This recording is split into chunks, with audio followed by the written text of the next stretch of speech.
Hey guys, tonight we wander back into a world lit by gas lamps, muffled by fog, and perfumed faintly with coal smoke and rose water. You're standing on a narrow London street, your boots clicking over cobblestones, slick with evening drizzle. A carriage rattles by, and in a window above, a pale curtain stirs. Maybe someone's watching, maybe it's just a draft.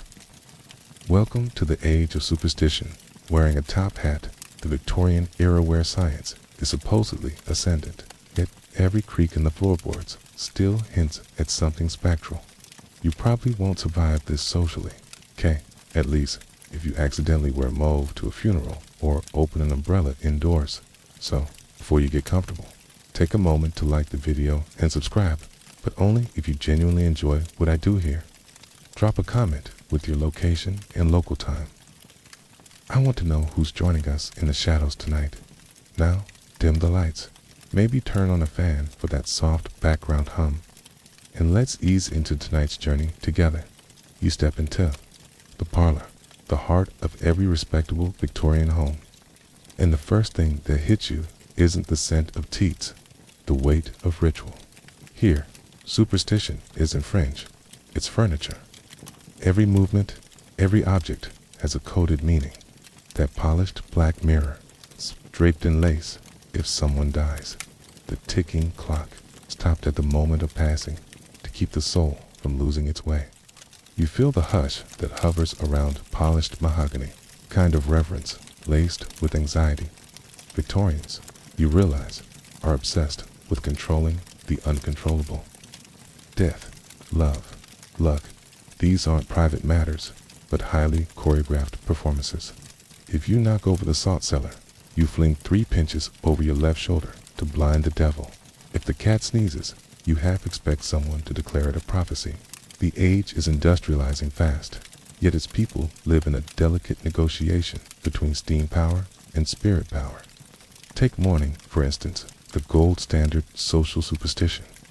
To grieve properly, you must follow a calendar stricter than any religious fast. For widows, it means 2 full years of black crepe before easing into half-mourning grays and lilacs.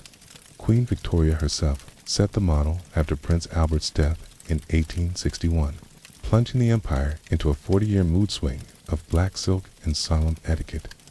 She even had her servants lay out Albert's clothes daily, as though he might stroll in for tea. Historians still argue whether this was personal devotion or a performance that shaped an empire's sense of propriety. You glance at the parlor clock, again its hands frozen, velvet curtain drawn halfway. Every object feels deliberate. The photograph album on the table, the little wreath made from someone's hair. Even conversation follows its own charm-laden script. Compliments must be modest, laughter polite. Sneezing too loudly can feel like rebellion, And beneath all of it hums a constant awareness of fortune, of how easily it turns. One mainstream fact is clear: the Victorians adored order. Their moral universe was like their furniture, heavy, polished, and slightly haunted.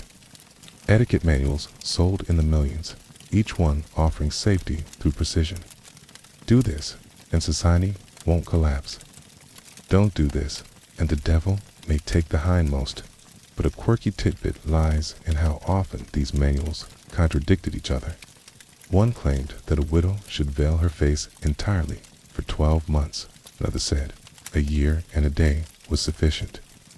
There's even a letter from a London outfitter complaining that half the ladies in mourning demand black gloves trimmed in jet.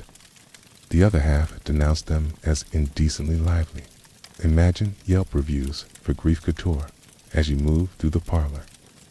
You sense how superstition threads itself into comfort. There's the parlor popular, not just for its greenery, but because it was thought to absorb miasma, those invisible bad airs blamed for disease. There's the bell cord leading upstairs, handy in case someone faints or if a spirit needs summoning. Even the wallpaper might tell a story. Arsenic green dyes glowed beautifully under gaslight, though, unfortunately, they could also slowly poison the occupants.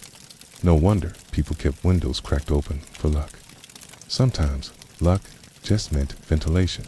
You imagine yourself sitting beside the hearth, sipping tea laced with more sugar than your dentist would allow, listening to Aunt Clara recount how she once heard the death watch beetle ticking in the wainscot the very night Uncle Henry passed. You smile politely, trying not to ask why Aunt Clara seems to have more uncles than sense. But you realize this is how belief travels by candlelight through stories stitched into domestic sound. Outside, the city itself, hums with its own rituals. Chimney sweeps touch their brushes to children's heads for luck. The turgoers swear that whistling backstage invites disaster. You can practically smell the coal smoke mixing with perfume as superstition and social life blur together. The Victorians may claim to worship reason, but deep down, they still bow to the unpredictable. And that's the secret charm of this age. The more rational it pretends to be, the more magical it becomes. Steam engines puff like mechanical dragons, telegraphs whisper through wires, and every innovation seems both marvelous and faintly cursed. You picture an inventor polishing his goggles while muttering a quick prayer to Saint Eligius, patron saint of metalworkers, just in case. So here you are, halfway between empire and ether, sipping superstition like strong tea. The fire crackles. Shadows ripple across wallpaper patterned with ferns and fairies. And you realize how much comfort people find in ritual, however odd it may seem. You might laugh at covering mirrors to trap spirits, yet you still hesitate to say a certain name in a dark room. Same instinct, different decor by the time the clock in the hall strikes midnight, though you're not sure it actually works. You're ready to wander deeper into this world. Behind every curtain lies another superstition, polished to a shine and passed off as propriety. The Victorians don't just believe strange things. They live them, breathe them, embroider them onto handkerchiefs. So lean back. The fog thickens outside. Somewhere, a handsome cab rattles away, its wheels hissing like whispers. You adjust your seat, feeling that delicious mixture of curiosity and unease that always comes before a bedtime ghost story. The parlor grows quieter, but the city beyond is still murmuring, carrying tales of morning veils, lucky charms, and the constant human hope that if we just behave the right way, nothing terrible will happen. You and I both know it doesn't quite work that way, but for tonight, let's pretend it does. You wake to the soft chime of morning, the kind that feels borrowed from a dream. The parlor curtains are drawn halfway, allowing a thin, hesitant light to fall on the morning garb hanging near bee-black crepe that seems to swallow color itself. You can almost hear it sigh as you move. Victorian morning isn't just about loss. It's about spectacle. It's grief with a rule book and a retail industry. You pull on gloves so dark they almost gleam blue under the lamp. They smell faintly of dye and starch. In this world, grief is choreography. You stand, you curtsy, you lower your eyes. Society expects you to mourn properly, not passionately, with the correct duration of sorrow. One etiquette guide declares is the mark of moral refinement. The cruel kind of poetry, really sadness turned into etiquette. And of course, Queen Victoria herself sets the stage. After Prince Albert's death, she disappears from public life and dresses in black for the rest of her days. Her personal grief becomes a national costume. Drapers across England can hardly keep up with the demand for black silks, bombazine, and jet beads. An entire economy blooms around bereavement. Historians still argue whether her endless mourning strengthened the British ideal of devotion or trapped an empire in emotional corsets. You walk through the streets and see it everywhere.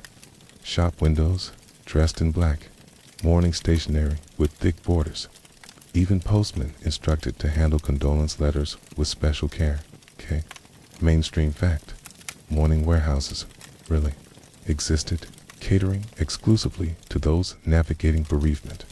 They offered everything from veils to mourning jewelry, even black-edged handkerchiefs. Like imagine grief as a full-service subscription plan. But then, a quirky tidbit: some Victorians hired professional mourners, women who, for a small fee, would attend funerals, weep convincingly, and elevate the emotional prestige of the event. It was performance art long before TikTok. You pictured them comparing rates over tea. 3 guineas if I faint by the grave, dear. Etiquette manuals dictated mourning periods like cosmic law. Widows wore deep black for a year and a day, then moved to half mourning grays, mauves, lilacs, colors that looked like someone had whispered the word color, but not too loudly. Parents mourning a child, 6 months in crepe. Children mourning parents, 12 months. Even servants were expected to wear mourning bands, though their grief wasn't often consulted. Everywhere you go, you sense the tension between sorrow and display. A widow might starve herself in private despair, yet be condemned socially if she fails to attend church properly veiled. One false mover, bright ribbon, a laugh at the wrong time, and tongues wag. Grief is social currency, and to spend it wrong is unforgivable. As you stroll through Hyde Park, you imagine whispers floating behind lace parasols. Did you see Mrs. Pennington wearing lavender only 8 months after the Colonel passed? Gossip becomes its own ghost, haunting every widow who dares to smile too soon. The irony, of course, is that half these people secretly long for release from etiquette, from expectation, from the claustrophobic nobility of sadness. But Victorians, ever inventive, turned that claustrophobia into art. Hair jewelry, woven, braided, or coiled, becomes an intimate extension of mourning. A lock of a loved one's hair, crafted into a brooch or a ring, is both ornament and relic. In a society terrified of forgetting, these delicate tokens are acts of defiance. You touch one, and it's like holding a whisper that refuses to fade. The symbolism runs deep. Black represents humility before death. Jet, a fossilized wood, signifies endurance. Lace softens sorrow's edges. Even flowers speak a secret language. Lilies for purity, ivy for memory, rosemary for remembrance. Each bloom pinned to a dress is an encoded prayer. Still, beneath all that order simmers an ease. Victorians live surrounded by death, cholera outbreaks, childbirth dangers, industrial accidents. 8. The average life expectancy hovers around 40. Mourning isn't a rarity. It's practically a hobby.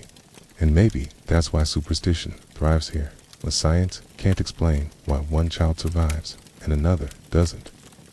Ritual fills the silence. You sit for tea with a widow named Mrs. Bellamy, fictional but typical. She tells you that she sleeps with her wedding ring tied by ribbon to her wrist so her husband's spirit can find her in dreams. It's silly, she admits, but it keeps him near. Silly or sacred, who's to say?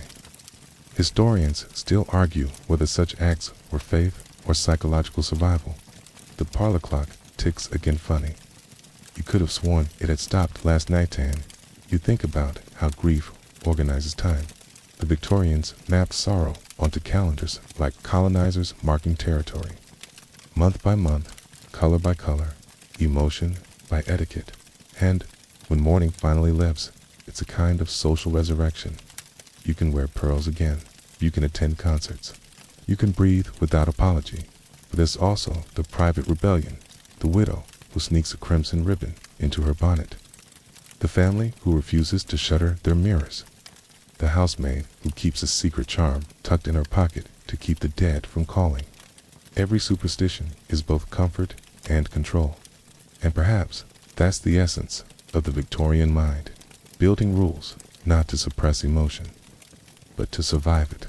As the gaslight flickers, you realize that in this world, mourning is less about death and more about order. To grieve properly is to belong. To slip up is to risk exile. Yet, for all their rigidity, Victorians crave meaning as much as modern hearts do. They just dress it better. Outside, the fog thickens again, wrapping the street in soft anonymity. Somewhere, a church bell tolls the hour. You glance down and see a small scrap of black lace snagged on your sleeve, light as breath, fragile as faith. You leave it there. After all, who were you to challenge a superstition that's lasted a century? You drift further into the house, and the scent changes something faintly sweet. It's almost dusty, like pressed flowers and forgotten perfume. The morning parlor gives way to a smaller room lined with glass domes, its tiny framed wreaths, and the occasional lock of hair pinned like a relic. Here, memory has gone tactile. You're standing in the middle of a Victorian obsession, the art of hair, jewelry, and keepsakes at first glance. It's delicate, even sentimental, but the longer you look, the stranger it becomes. Under those glass domes lie entire bouquets made not from petals, but from human hair curled, woven, and arranged into floral masterpieces. You lean closer and see that each shade of brown, blonde, or gray represents someone, a sister, a husband, a child. You imagine the fingers that braided those tiny strands by lamplight, eyes squinting, heart aching.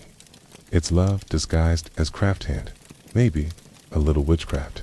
Hair work, as it's called, became a mainstream art form in the 19th century.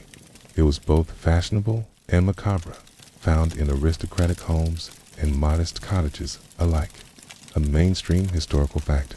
By the 1850s, entire instruction manuals were published on how to make hair jewelry at home.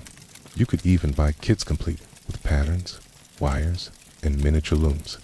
If IKEA made grief, this would be it. Victorians loved the idea that hair doesn't decay. It endures, like emotion, hardened into silk. A locket containing a lover's hair could be worn against the heart, a quiet pulse of permanence. But the practice wasn't limited to romance or mourning. It marked all kinds of bonds. Friends exchanged woven bracelets. Mothers kept curls from a baby's first haircut. Lovers sealed their locks under glass with engraved initials, and, sometimes, a faint trace of perfume. Then comes the quirky tidbit. In 1861, the Illustrated London News reported a fad among young women to swap hair as casually as we exchange friendship bracelets. Today, one journalist called it a plated epidemic of sentiment. You can almost picture Victorian teenagers sighing, "No, you can't borrow my hairpiece. It's Emily's." But sentiment has shadows. In mourning, hair work took on an almost religious solemnity. The bereaved would cut a lock from the deceased before burial, as though capturing the last spark of being. Some families sent this hair to jewelers who specialized in mourning ornaments. Others wove it themselves into brooches shaped like hearts, anchors, or urn symbols of faith, hope, and memory. You might even see initials worked in gold thread among the strands, secret name worn close to the pulse. There's something quietly unsettling about it. You can't help but feel that the Victorians are trying to outwit impermanence. Death might take the body, but it won't get the hair. It's the era's ultimate life hack. Historians still argue whether hair jewelry was primarily an expression of sentimentality or a subconscious confrontation with mortality. Either way, it's proof that superstition and affection can coexist under the same bonnet. You pick up a mourning brooch from a velvet tray. Inside, a curl of dark hair is set beneath crystal, surrounded by tiny seed pearls. It's beautiful and eerily intimate. This was never meant for strangers' eyes. It was a whisper turned solid, a memory you could pin to your chest like armor. As you move on, you notice that the same logic extends to other keepsakes. Death masks, for example, cast from the faces of the newly departed, capture every wrinkle, every line. Not just for celebrities or monarchs, but sometimes for ordinary people whose families wanted to preserve their likeness. The Victorians treated remembrance as a craft project, and every craft is a small act of defiance. One woman, Lady Louisa Tennyson, reportedly turned her late husband's walking stick into a reliquary by sealing a lock of his hair in the handle. "It keeps him near," she wrote. You can't tell if it's devotion or desperation, but in a time when photography was still new and rare, it made perfect sense. Speaking of which, The hair work trend actually helped fuel another superstition, that objects could retain the spirit of the deceased. It's easy to laugh now, but think about if the Victorians were living through the birth of photography, a technology that froze light and likeness.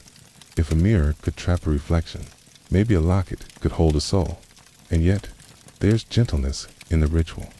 When a widow weaves her husband's hair into a ring, it isn't just superstition, it's survival. She's making tangible the thing she can't let go of.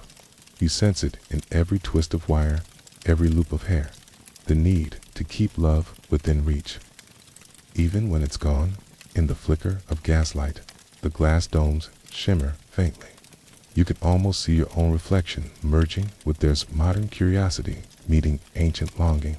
The air feels thick with ghosts, not haunting, but waiting to be remembered.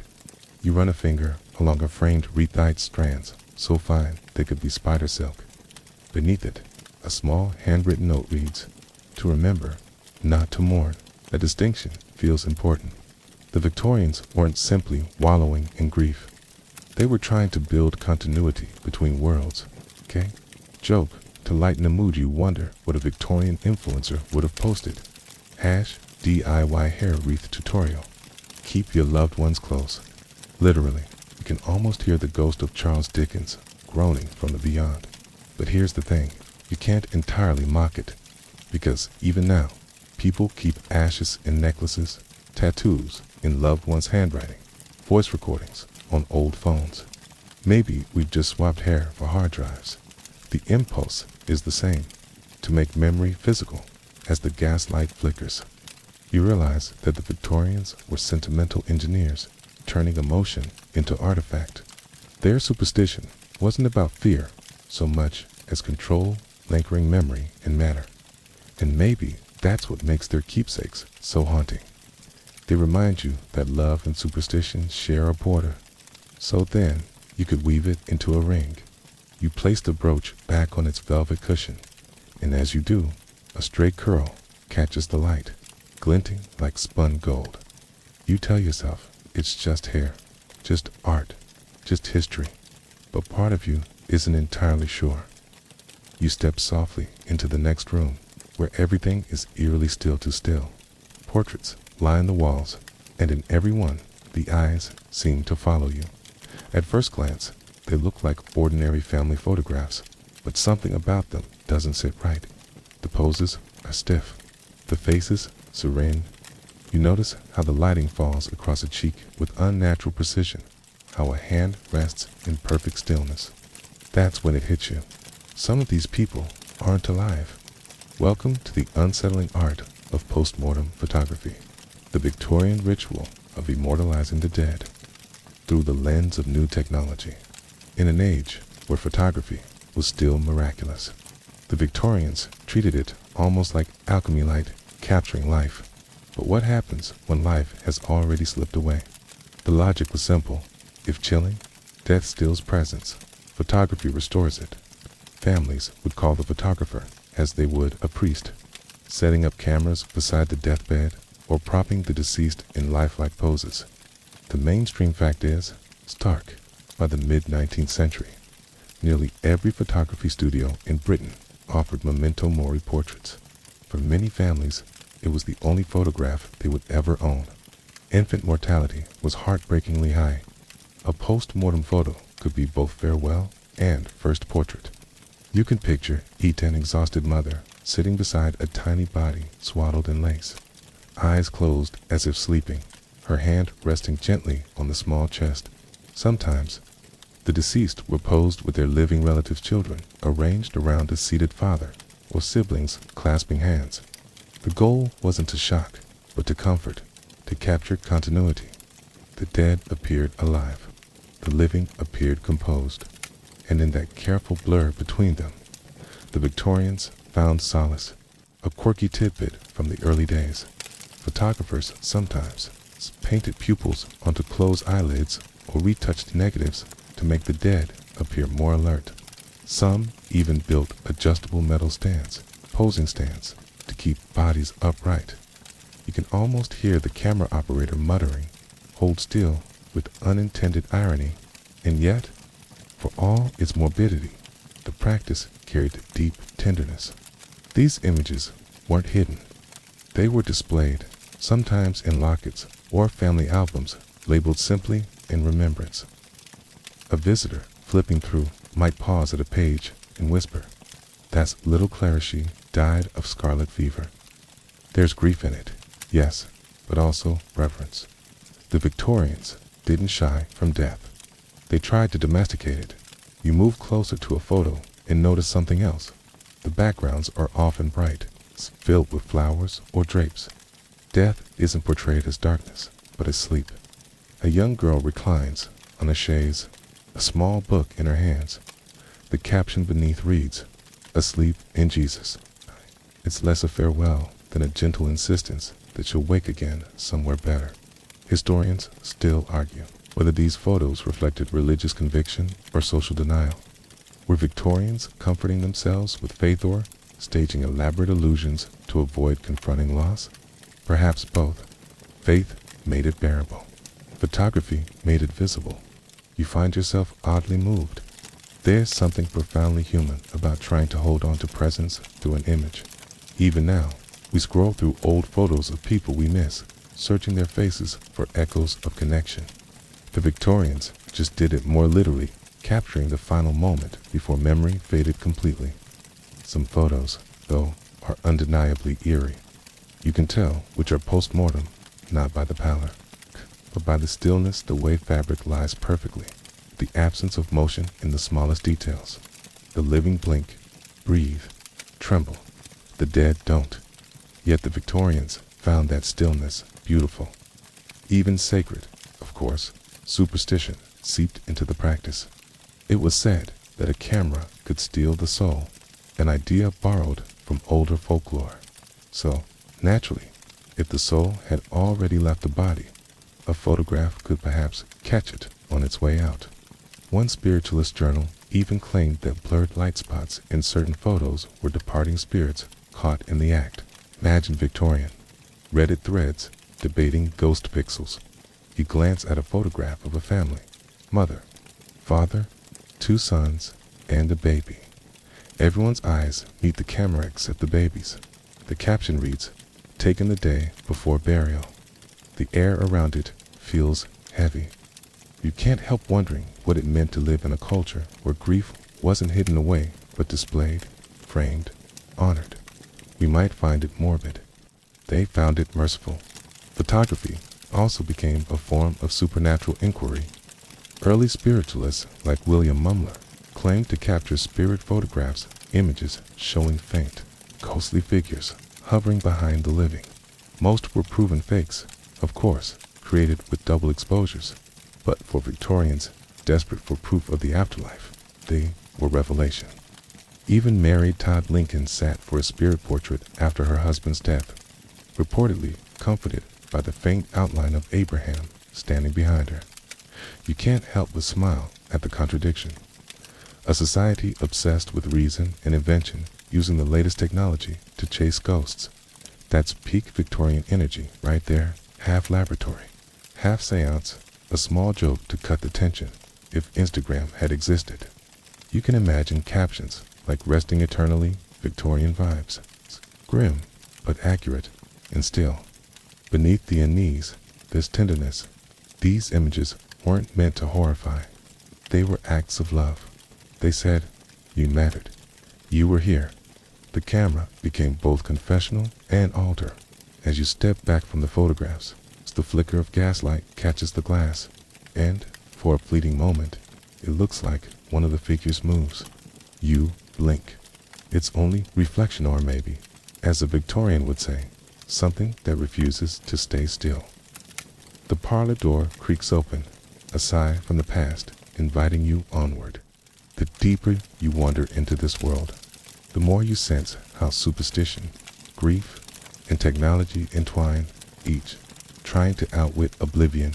Outside, a carriage clatters by, and for just a second, you see faces in the windows, pale and watching, maybe living, maybe not. You don't ask. You simply follow the flickering lamplight into the next superstition, leaving behind the still portraits that somehow feel alive.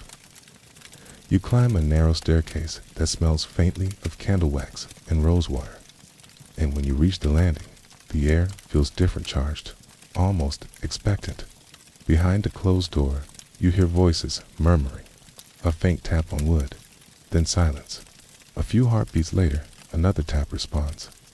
You're not at a secret meeting or a card game. You've stumbled into a seance. The Victorians loved nothing more than trying to talk to the dead while pretending it was perfectly reasonable. The seance craze wasn't a fringe hobby, yet was the social event of the mid to late 19th century.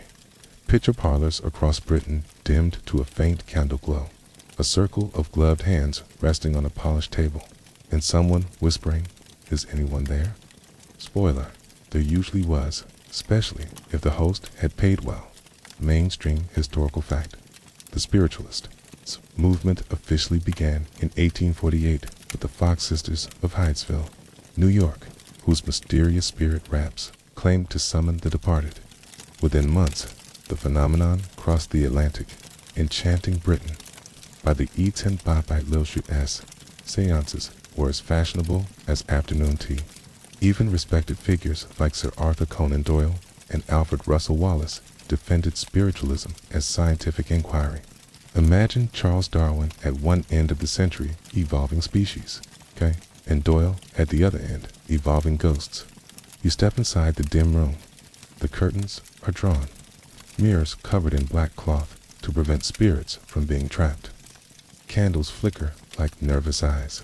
A woman in a flowing gown, the medium, sits at the head of the table, her fingers trembling lightly as she calls for the veil between worlds to part. Her name might be something elaborate like Madame Celestina, though she probably answers to Agnes when the laundry bill arrives. She breathes deeply, eyes rolling back just enough to make everyone lean in, then rap once, twice, 3 times. The crowd gasps. Someone whispers a name. The table shudders faintly, as if remembering something. You can almost feel it, the magnetic pull of shared belief. The theater of faith. Of course, skeptics were everywhere. Exposes appeared regularly in newspapers, accusing mediums of trickery. Hidden wires, accomplices under tables, luminous paint smeared on gauze to simulate ghostly ectoplasm. Still, the allure didn't fade. Even after several frauds were unmasked, audiences kept coming. Why? Because the Victorians weren't just gullible, they were grieving. Wars, epidemics, childbirth, death. Everyone had someone they longed to hear from. Science promised knowledge, but spiritualism promised comfort. A quirky tidbit: some seances employed spirit trumpets, metal cones supposedly, used by ghosts to amplify their voices. Others favored spirit slates, where chalk-written messages appeared spontaneously between paired boards. If Etsy had existed, Victorian mediums would have been unstoppable. You lean in, watching Madame Celestina sway gently. Her assistant dims the last lamp. The room fills with the creak of chairs and the collective breath of hope. Then something brushes your shoulder, draft, maybe, or just the imagination doing what it does best, panicking politely.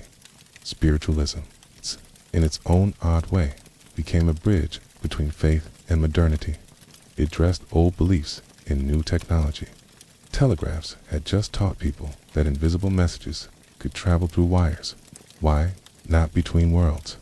Mediums even borrowed telegraphy's language, referring to spirit communication, circuits, and celestial operators. Historians still argue whether seances reflected sincere faith or an elaborate social.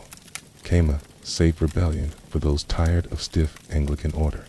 Some participants treated seances like salons, complete with refreshments and post-ghost gossip. Oh, the spirit of Uncle Henry came through last night, tasked for more brandy. Naturally, you can imagine them comparing haunting experiences like vacation stories. Others approached it with solemnity, seeking answers, forgiveness, or proof that love doesn't end at the grave. You reach for the table, half expecting to feel it vibrate. Instead, your fingertips meet polished mahogany, warm from many anxious palms. The medium begins humming softly, an old hymn twisted into something trance-like. A candle flickers, casting the faint outline of movement on the wall. It looks almost like a face. You'll remind yourself it's just light, but your heartbeat disagrees. The seance ends abruptly, as they always do. Madame Celestina collapses dramatically, then revives with a faint satisfaction of someone who knows the performance worked. The guests exhale as though waking from a collective dream. Some dab their eyes. Others glance toward the door, already calculating whether to book another sitting next week. You sense a peculiar relief in the room, not just from fear, but from the idea that the universe might still be listening.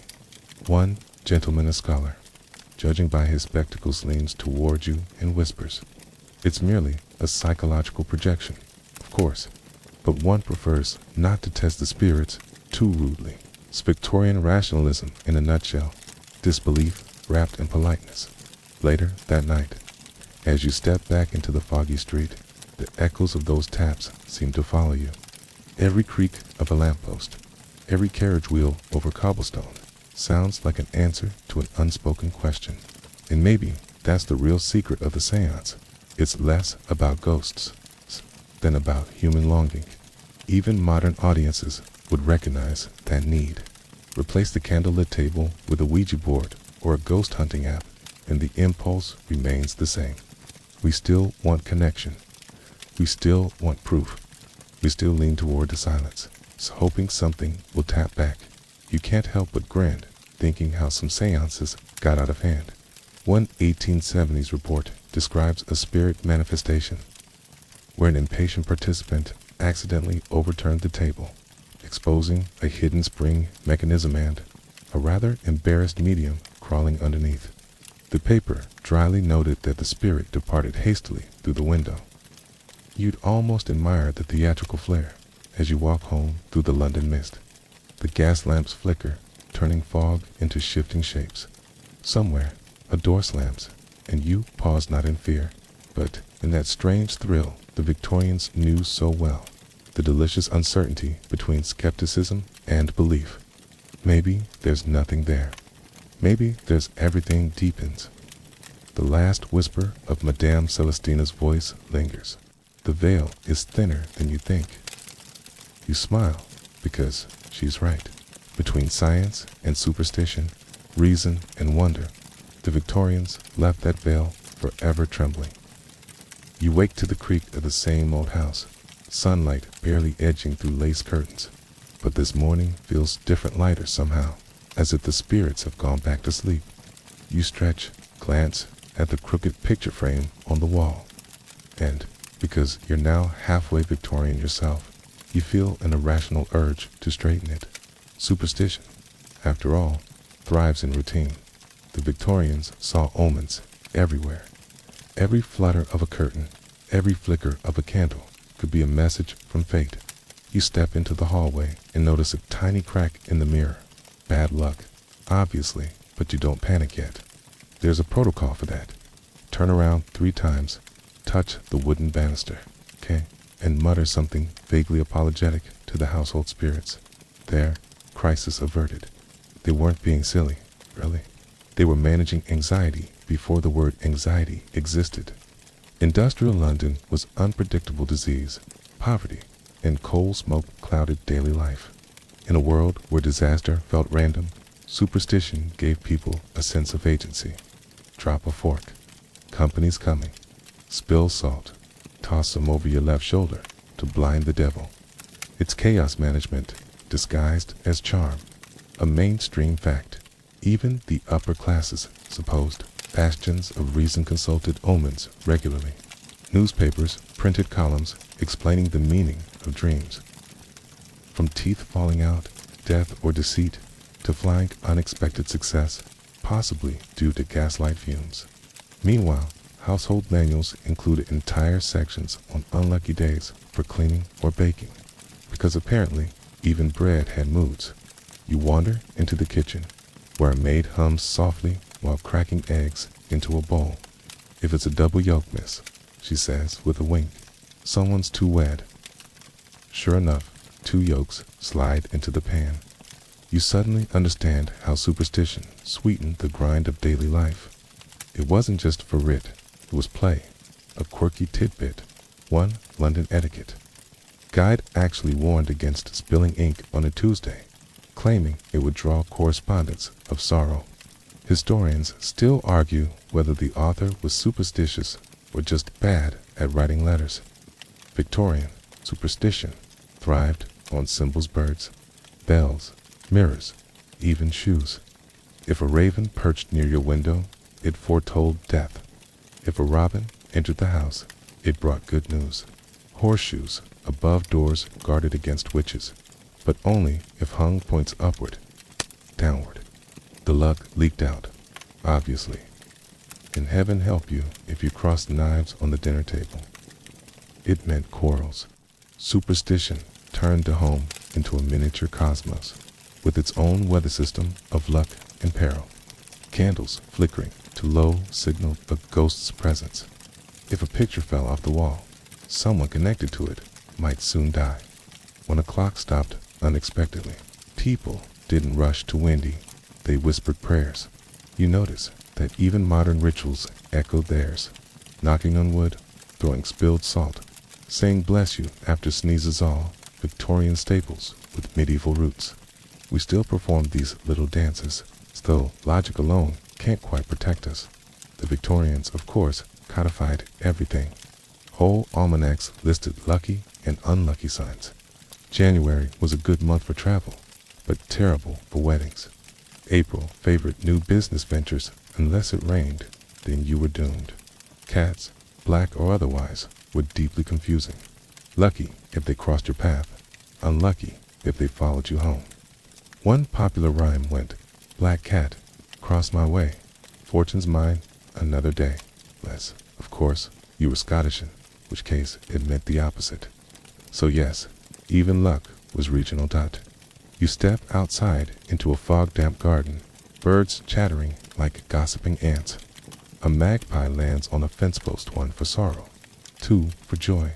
You glance around quickly for its partner. Only one. Great. You tip your hat politely and murmur, morning, Sir Magpie, how's the wife? That's what Victorians did. Greet the omen to neutralize it. A superstition with manners. Historians still argue whether this avalanche of signs reflected religious anxiety or early psychology, people mapping order onto randomness to feel safe. Whatever the reason, it gave the Victorians a language for uncertainty. Omens turned coincidence into narrative. If your train broke down, it wasn't a mechanical failure. It was destiny gently telling you to stay home. Even death omens had strange poetry. Hear 3 knocks at midnight, and you'd better update your will. Dream of muddy water, and illness lurked nearby. If the family dog howled, facing the door, an ancestor was calling. And if you dropped a mirror, well, better start saving for 7 years of misfortune or a replacement mirror, whichever came first. One superstition you secretly admire. Never sleep with your feet pointing toward the door. That's the way the dead are carried out, they'd say. Logical, in a morbid way. So you check your bed later, just in case. Not that you believe it. Of course, some omens leaned whimsical. A spider descending from the ceiling meant new clothes. Perhaps that's why Victorian fashion was so elaborate. They were constantly mistaking cobwebs for couture. Seeing a white horse before breakfast brought luck, but only if you didn't speak until noon. One can imagine Londoners walking silently to work, glaring at horses like competitive gamblers. You can't resist a small laugh, thinking of all these elaborate cosmic rules. Yet underneath the humor, you sense something universal, the yearning for reassurance. Every knock, every flicker, every bird song was a sign that the universe still noticed you. And sometimes, superstition worked simply because it slowed people down. If you stopped to interpret the meaning of a falling feather, you were at least for a moment present. The ritual created mindfulness centuries before Instagram's wellness, HASH, By evening, the sky bruises purple, and the lamplighter passes by with his long pole, coaxing flames to life. one by one. You imagine each gas lamp as a ward against darkness, each flame a reminder that even in an age of reason, mystery still burns quietly in the corners.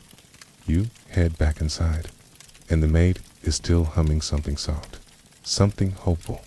She's tucked a horseshoe above the hearth for luck, and though you know it's nonsense, you feel better for it. Maybe that's the secret. Superstition doesn't have to be true to be useful. It just has to make you breathe easier in the dark. And as you settle by the fire, you realize the Victorians weren't trapped by superstition. They were comforted by it. It was their way of turning chaos into ritual, fear into folklore, life into story, which, come to think of it, isn't so different from what you're doing right now, listening for patterns in the night, hoping the knocks mean something kind. You wake to the low moan of wind in the chimney, a sound that, if you were Victorian, would already have you making mental notes.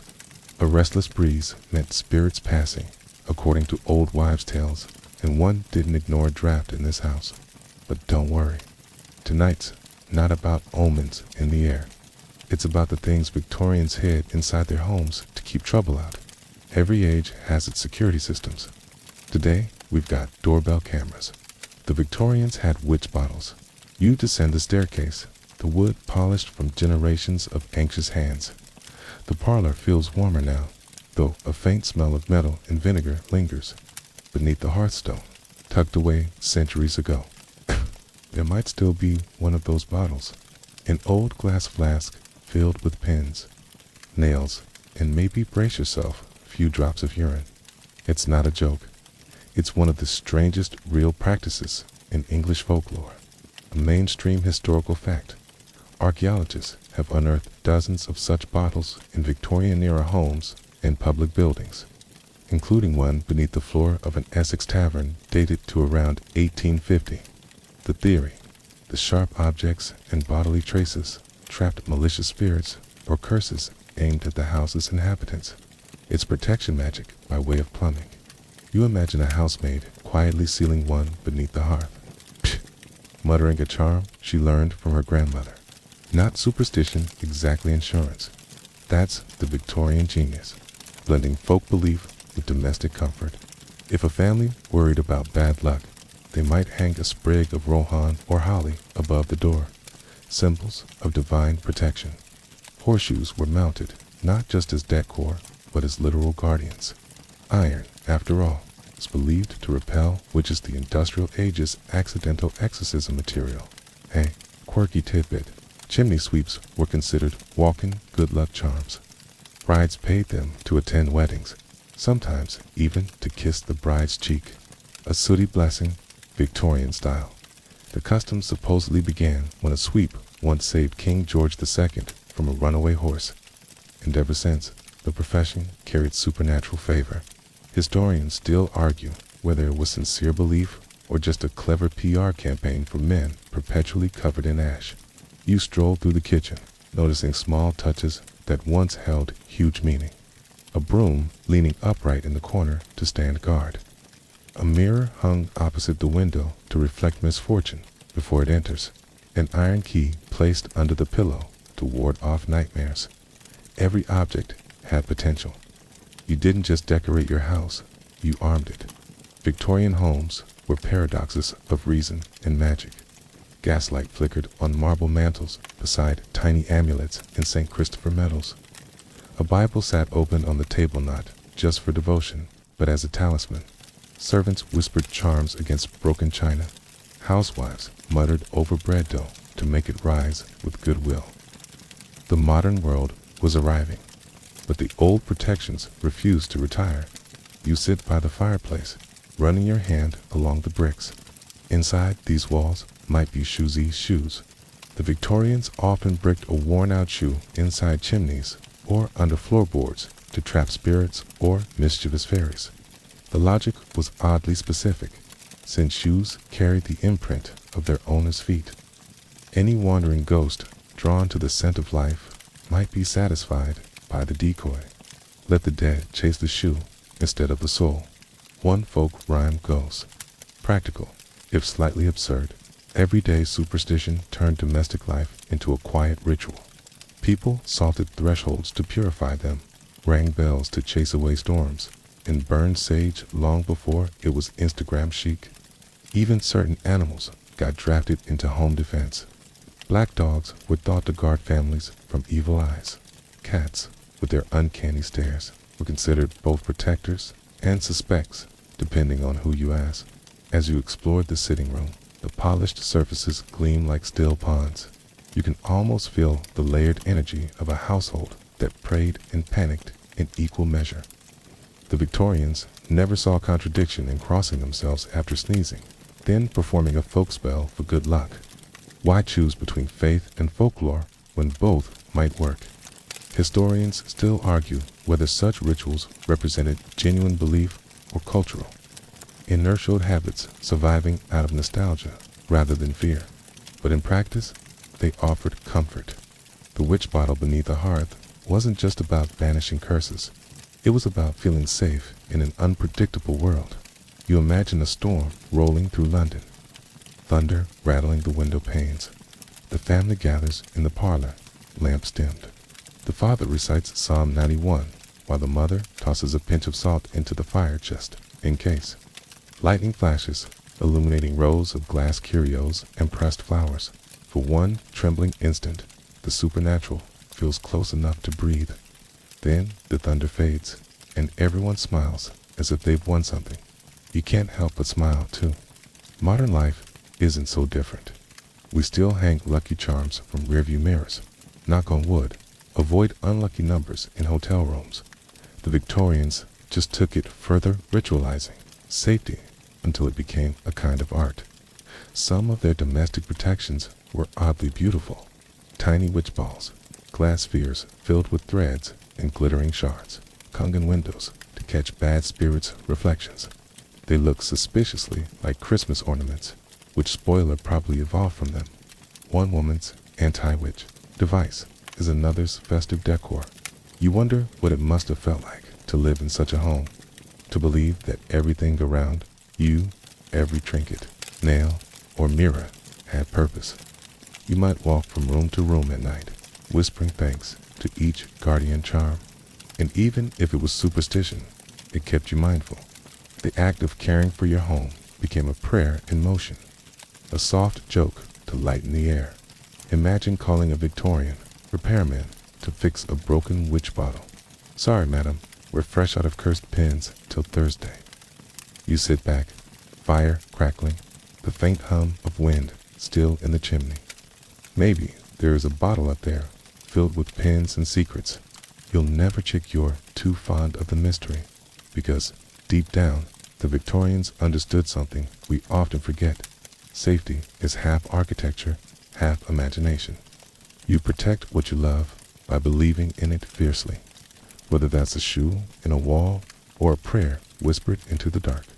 It all serves the same purpose, to make the night a little less frightening. And as the fire dies low, you feel the house settle content, as if the charms are still working, just as they always have. The night feels damp again, as if London itself has been exhaling for hours. The city's cobbles glisten under lamplight, and your boots click with that hollow rhythm that makes you aware of being alone, but not quite alone. The Victorians would tell you that's because you've just walked through a crossroads after dark. And everyone knows what lingers there. The crossroads is where the rational world wobbles. It's where spirits, witches, and the restless dead are said to wander, caught between destinations. You glance back over your shoulders, mist. Still, you can almost feel the superstition pressing in, heavy as fog. The Victorians didn't invent these fears. They inherited them, but they refined them, turned them into etiquette. A proper Londoner might sneer publicly at rustic nonsense, yet quietly make sure never to cross a graveyard after midnight. That was how the Victorians did superstition politely, with one raised eyebrow and one foot in another world. A mainstream fact. Many 19th century burial grounds were built at crossroads specifically to confuse spirits of criminals or suicides. The thinking was that a ghost, upon rising, wouldn't know which direction to take. It might wander forever instead of haunting the living. It's darkly practical in that bureaucratic way Victorians loved. But tonight, you're not burying anyone. You're walking toward the heart of London folklore, the witching hour. It's that moment, usually, just before 3 in the morning when the city falls completely still. Gas lamps hiss, horses snort in their sleep, and chimney smoke twists like ghostly handwriting. The Victorians believed that was when the barrier between worlds grew thinnest. Not evil, necessarily just porous. You could feel your dead loved ones close, or hear a warning on the wind. Historians still argue whether the witching hour was a superstition born of sleeplessness or a cultural hangover from older pagan rites. But the belief persisted.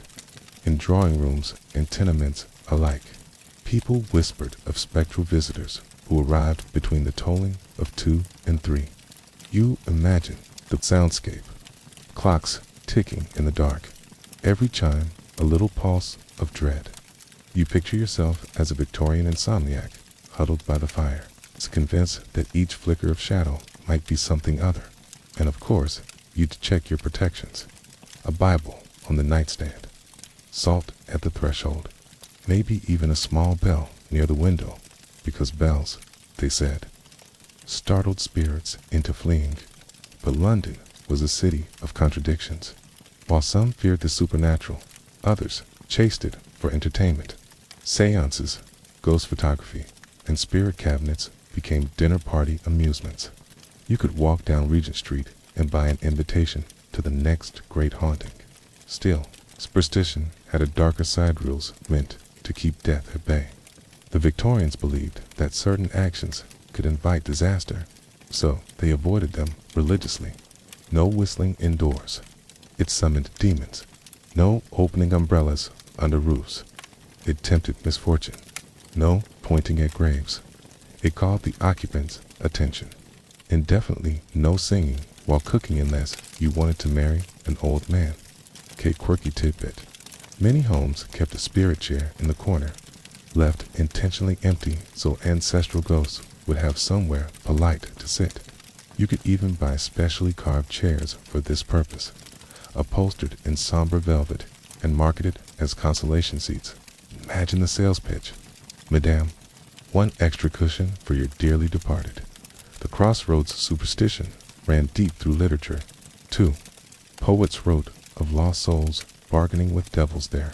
Painters depicted travelers meeting strange companions in the fog. But for everyday Victorians, crossroads held practical warnings. If you got lost at night and found yourself standing at a junction with 4 paths, you didn't linger. You whispered a quick prayer, turned widdershins counterclockwise, okay, and walked away without looking back. And yet, curiosity has always been humanity's undoing. The same Londoners who feared crossroads also staged elaborate ghost hunts through them. Amateur psychical societies mapped haunted intersections, claiming electromagnetic anomalies before electromagnetism was even a household term. Historians still argue whether these expeditions were proto-science or pure theater. You pause at one such junction in your imagination, fog swirling, lamps flickering, the cobblestones gleam like wet mirrors. Somewhere, a carriage rattles by, driver humming to himself, trying not to notice the chill that wasn't there a moment ago. Maybe the superstition isn't entirely wrong. Crossroads do feel strange, open, yet confined, silent, yet echoing. They invite decisions, and decisions, in the Victorian mind, were sacred. A wrong turn could ruin your fortune. A right one could make it. Perhaps that's why the image stuck. The meeting of paths mirrored the meeting of choices. The supernatural was simply the psychological, dressed in fog. Still, the Victorians weren't above dramatics. Ghost stories warned of pacts made at crossroads, musicians trading souls for talent, lovers promising eternity, gamblers sealing luck with blood. These tales were whispered beside fires while coal smoke curled into Gothic punctuation, and everyone pretended not to believe. But nobody walked home alone afterward. You smile, thinking how similar we still are. We tell ourselves superstition is primitive.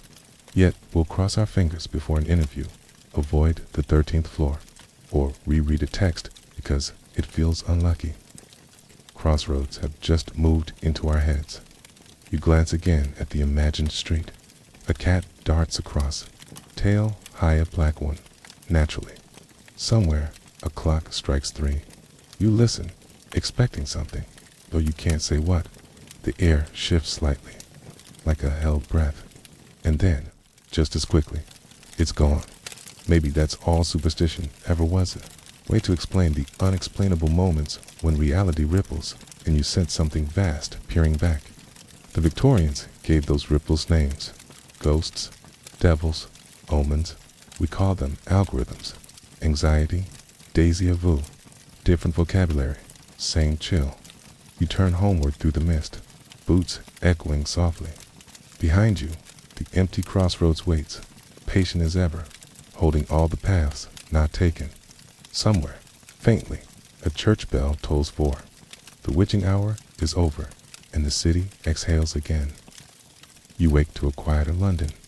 The mist has thinned, and the sun finally seems brave enough to show its face. But you still feel the city's pulse, slow thrum beneath the cobbles. The kind that makes you suspect the Victorians might have been right about things moving just out of sight. You stretch, yawn, and catch a whiff of something unexpected. Sulfur, candle wax, and something faintly metallic. Ah, you've wandered into one of the strangest Victorian fascinations of alchemy, divination, and the bizarre pseudosciences that promise to read destiny itself. The parlor you step into could belong to any middle-class seeker of enlightenment in 1872.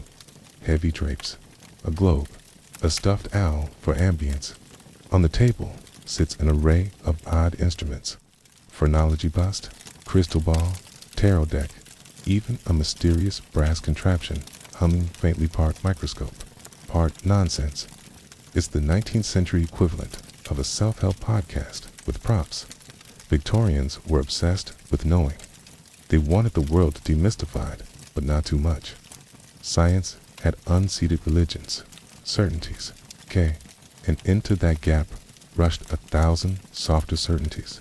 Fortune telling, spirit writing, astrology, palmistry, dream reading, even magnetism seances.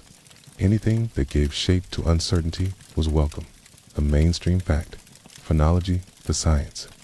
Bidging personality from skull bumps was wildly popular.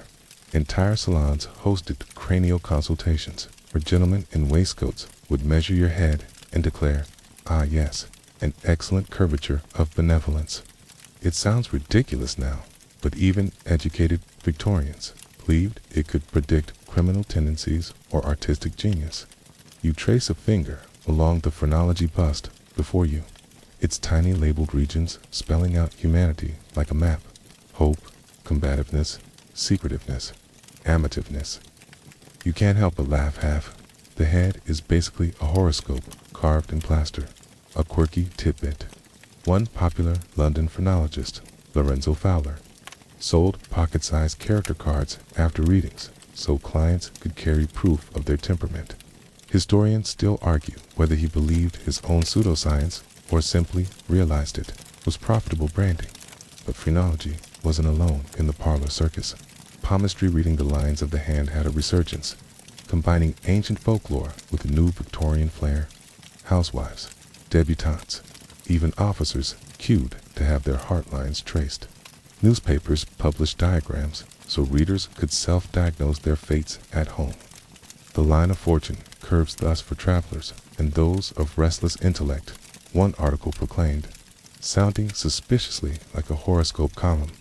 You sit by the window as your imaginary fortune teller, let's call her Miss Dalloway, lays out tarot cards with delicate precision.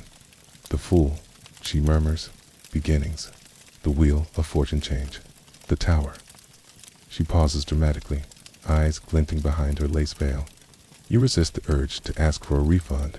Miss Dalloway insists she channels magnetic energy, aligning your aura through fingertips and sympathetic metals. The Victorians adored this idea that invisible fluids of force could link all living things. Mesmerism, named after Franz Mesmer, claimed to heal by manipulating these unseen currents. Doctors scoffed, but half of London tried it anyway, because who doesn't like being hypnotized by candlelight while someone waves their hands mystically? Historians still argue whether mesmerism paved the way for modern psychology or just made hypnotists fashionable. Either way, it gave Victorians permission to talk about emotion and trauma in an age that otherwise demanded stiff upper lips. You can't resist exploring one more device on the table, a spiritoscope, supposedly designed to detect ghosts using magnetized needles. It looks suspiciously like a repurposed compass. The inventor, you read on a brass tag, was convinced that spirits altered electromagnetic fields. Sound familiar? Modern ghost hunters still say the same thing, only now they use EMF meters and night vision cameras. Different century, same craving for proof. The fascination extended beyond parlors. Even scientific giants flirted with mysticism.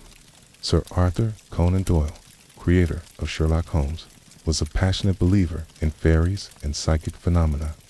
Meanwhile, physicist William Crookes, actual fellow of the Royal Society, conducted seances under laboratory conditions. He measured ectoplasm. Scientifically, it's easy to laugh and imagine their world. Electricity was new. Photography was still sorcery. The line between discovery and delusion was paper-thin. To see a photograph of a ghostly blur beside your grandmother's portrait must have felt like proof. Not trickery. Victorian science often veered into superstition precisely because it was so new. Alchemists rebranded themselves as chemists. Fortune tellers borrowed vocabulary from physics, and everyone spoke with the same all half faith, half curiosity. You run your hands along a stack of tattered notebooks labeled experiments in transmutation. Someone here tried to turn base metal into gold, possibly while sipping absinthe. The margins are filled with equations, planetary symbols, and one hopeful note. Perhaps sulfur purifies the spirit as well as the ore. Alchemy persisted because it wasn't just about metal, it was about transformation. The Victorians, standing on the threshold of modernity, wanted to believe they could transmute too. Grief into meaning, ignorance into knowledge, mortality into continuity. A soft laugh escapes you. So basically, you whisper, self-help with more lead fumes. Behind the humor lies something strangely tender. These were people aching to understand themselves. Long before Freud gave vocabulary to the subconscious, they looked for destiny in fingerprints and enlightenment in candle smoke. Miss Dalloway returns, offering tea. "You have a good aura," she says, tinged with melancholy, but tempered by curiosity. Which, you admit, isn't the worst personality summary. She presses a small charm into your palm, a silver coin marked with a star. "Keep this for luck," she adds, "but don't polish it. Luck hates vanity." You nod solemnly. The charm feels cool, grounding. Maybe superstition always begins this way, with an object that reminds you to hope. As dusk deepens, you glance out the window at London's skyline chimneys, gaslight, and the faint hum of progress. Inside, the fortune-telling tools gleam like relics of another dimension. And you realize the Victorians weren't blind believers. They were hopeful skeptics, desperate to negotiate between logic and longing. That's their secret genius. They built bridges out of superstition, crossing between faith and fact without falling in. You pocket the coin, stand, and give Miss Dalloway a parting nod. She smiles knowingly, as if to say the reading isn't over. Outside, the fog swallows your figure, and the lamps hum like magnets calling you home. Maybe, you think, as the charm warms in your hand, believing a little nonsense isn't so foolish after all. The street outside hums with life again, the clatter of hooves mixing with the clang of distant church bells. You wander toward a quieter district, the kind with high hedges and polite iron gates, the territory of people who believed. Superstition was fine for servants and gypsies, but would never admit they had their own. Yet, behind closed doors, these same genteel Victorians flirted with the darkest charm of all. Death itself. You find yourself standing in front of a photographer's studio, and in the window, displayed among ordinary portraits, is something that stops your breath. A mother sits stiffly, eyes glassy, hands clasped around a small child. The child's face is serene to serene. You blink, realizing what you're seeing. The child is dead. The photo, a memento mori. Victorians turned mourning into art, but this was devotion, frozen in silver nitrate. A mainstream fact. Postmortem photography became a genuine industry in the mid-1800s, especially after daguerreotypes made images affordable. Families would pose their deceased loved ones as if sleeping or, sometimes, eerily, standing among the living, propped by hidden supports. The goal wasn't horror. It was remembrance. A final portrait for the family album. You step closer, studying the detail. The photographer has painted faint blush into the cheeks, brightened the pupils with tiny brush strokes, and draped the scene in lace. It's love, disguised as stillness. Historians still argue whether Victorians truly found these images comforting, or whether social obligation compelled them to act so. But you can almost imagine the conversation. One last likeness, Mrs. Gray, for memory's sake. Inside the studio, the air smells of chemicals and flowers, the strange marriage of art and decay. The photographer himself, waistcoat immaculate, adjusts a tripod and gestures you forward. Not to worry, he says cheerfully. Only 15 seconds exposure. Keep quite still, life depends on it. A joke, perhaps. You hoped that photography was new magic, after all. To capture a face on glass felt perilously close to capturing a soul. People whispered that cameras stole vitality, that too many portraits invited illness. Some even refused photographs altogether, fearing they'd give death an address. But superstition always has its mirror twin, curiosity. Others embraced the camera as proof of the spirit world. That's where spirit photography was born. Double exposures and clever retouching created ethereal figures hovering beside the living a husband returned. A child smiling faintly from mist, and people believed, or wanted to. A quirky tidbit, the most famous of these ghost photographers. William H. Mumler claimed to capture Abraham Lincoln's spirit beside Mary Todd Lincoln. The image caused a sensation. When skeptics exposed his trickery, believers doubled down because faith, once photographed, is hard to erase. You linger in the studio as the photographer adjusts another plate. His assistant polishes lenses while humming softly. In the corner, a velvet curtain conceals several posing stands, skeletal metal contraptions that held corpses upright.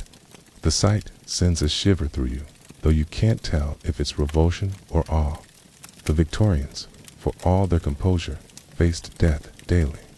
Infant mortality was high, disease rampant, life expectancy short. So they tried to domesticate death, to make it a guest rather than a thief. Portraits, mourning jewelry, funeral cards, even locks of hair pressed into brooches all ways to keep the dead near. The line between memory and haunting was deliberate. They wanted the boundary thin. You can imagine a family gathered around such a photograph on a rainy afternoon. The mother touches the glass gently, murmuring, "Doesn't he look peaceful?" The father nods, pretending not to see the stiffness in the child's limbs. The photo sits on the mantel for decades, a quiet member of the household. Outside the studio, a funeral procession passes a black-plumed, horse-drawn hearse, its driver solemn, the coffin gleaming under glass panels. Victorian funerals were theater. People lined the streets to watch, not out of morbidity, but reverence. To die properly was a moral duty. Superstition shaped even those last rituals. Curtains drawn to keep souls from wandering. Mirrors covered lest the dead see themselves and linger.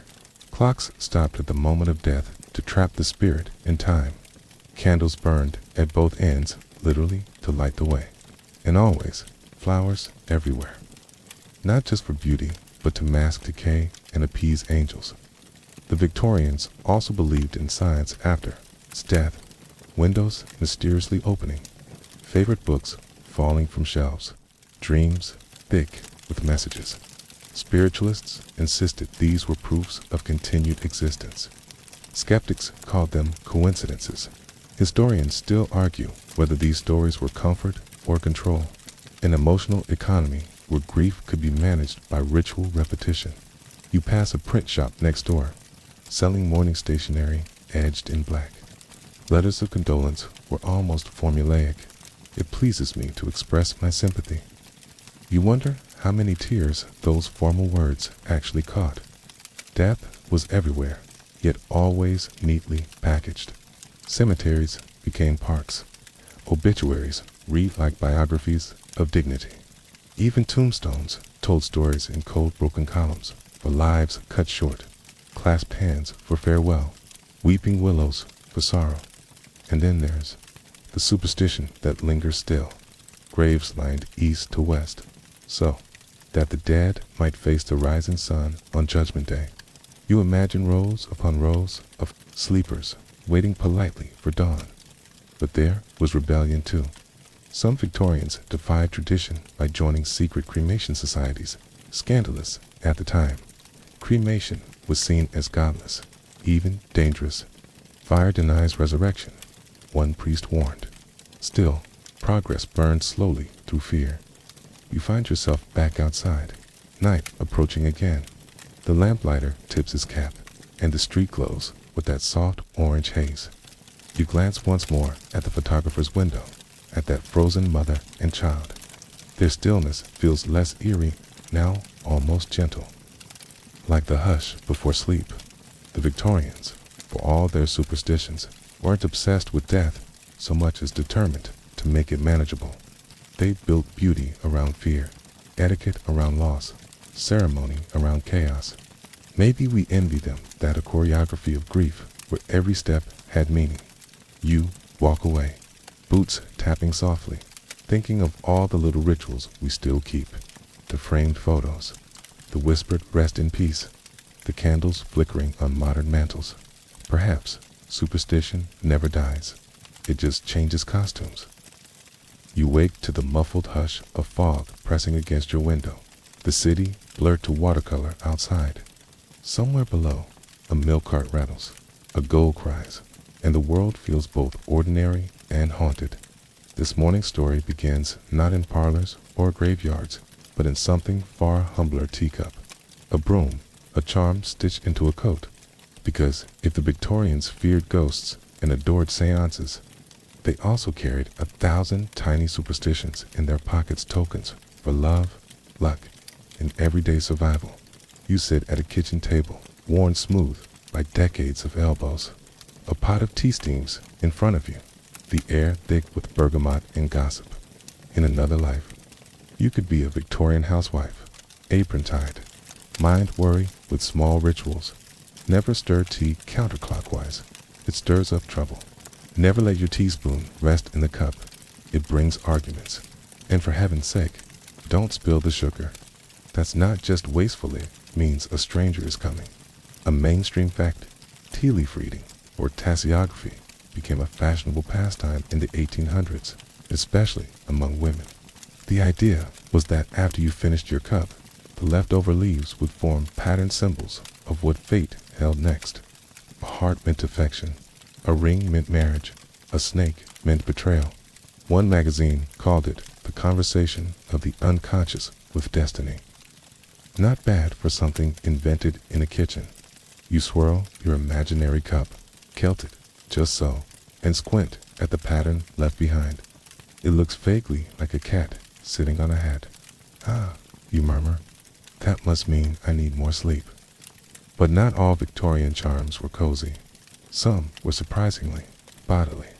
Locks of hair braided into jewelry weren't only for mourning, they were love charms too. A young woman might give a locket containing her hair to a sweetheart, believing it bound their fates together. And if he betrayed her, There were spells for that, to everything from burning his name in candle wax to sewing a puppet a doll and whispering his faults into it until remorse found him. Historians still argue whether such love magic was widespread belief or working class folklore sensationalized by moralists. Either way, it persisted quietly in every corner of the empire, from London laundries to Cornish fishing villages. A quirky tidbit: in Yorkshire, women carried potatoes in their pockets to attract suitors. In Somerset, men wore red flannel tied around their wrists to prevent heartbreak. It did not, sadly, work for either. The charm trade thrived. Street vendors sold lucky rabbit's feet, pressed coins, and miniature horseshoes by the dozen. Even skeptical Victorians found comfort in them. After all, a trinket never hurt anyone. You imagine a gentleman slipping a coin between his waistcoat buttons before a business deal, just in case Fortune was listening. And Fortune was always listening. Dreams, omens, and coincidences weren't just idle talk. There were navigational tools. A woman might note that her candle burned unevenly. Someone's thinking of me. A clerk might find a spider crawling across his desk and take it as a sign of incoming money. Every twitch of fate had a manual. You moved toward the window and watched the fog lift, the street below beginning to stir. There's the flower seller arranging violets, the messenger boy whistling off-key. Every one of them has a private superstition. Coins turned in pockets, lucky socks, the silent counting of magpies. It's a kind of unspoken religion, no church required. But superstition could also soothe loneliness. The Victorians believed that small rituals held moral power. Mending torn clothes immediately prevented poverty from noticing. Blessing bread before slicing kept hunger away. Knocking 3 times on the table sealed promises. It wasn't theology, it was rhythm. Life reduced to manageable beats. You imagine a young governess alone in her attic room, sewing by candlelight. She hums an old rhyme her mother taught her, half lullaby, half spell, thread and needle. Never part, mend the cloth, and guard the heart. She's not trying to summon spirits. She's trying to feel safe. Historians still argue whether these domestic superstitions were remnants of ancient paganism or simply coping mechanisms for isolation and fear. But they gave power back to ordinary people, especially women, in a world that rarely listened to them. To light a candle for love. To wear a charm for luck, that was agency disguised as belief. And then there were charms for protection. Iron keys against nightmares. Bread crusts under pillows to keep fairies away. Blue glass beads to deflect the evil eye. Even Queen Victoria herself reportedly carried small tokens for luck on journeys, proof that no one, not even a monarch, was immune to a good superstition. You grin imagining it. Her Majesty rummaging in her purse before boarding a carriage. Albert, where's my lucky thimble? Of course, superstition wasn't always harmless. Fear of curses sometimes led to paranoia, even cruelty. Travelers from other cultures, Romani, Irish, or colonial visitors, were often branded spellcasters. Folk belief blurred easily into prejudice. Every age has its scapegoats. The Victorians just dressed theirs in lace and Latin. Still, you can't deny the poetry in their habits. They treated everyday life as a correspondence with the universe. Drop a glove, gain a letter. Hear a church bell at dawn. Expect good news. Lose a button, it's an omen. But you can change your luck by kissing it before sewing it back. There's something deeply human about it. This need to bargain with fate through gestures. Even now, you probably have your own rituals. Double-checking the door, pushing on clocks that read 11:11, muttering, "Please let it go," right before hitting send. The Victorian in you never really died. It just put on WI-V.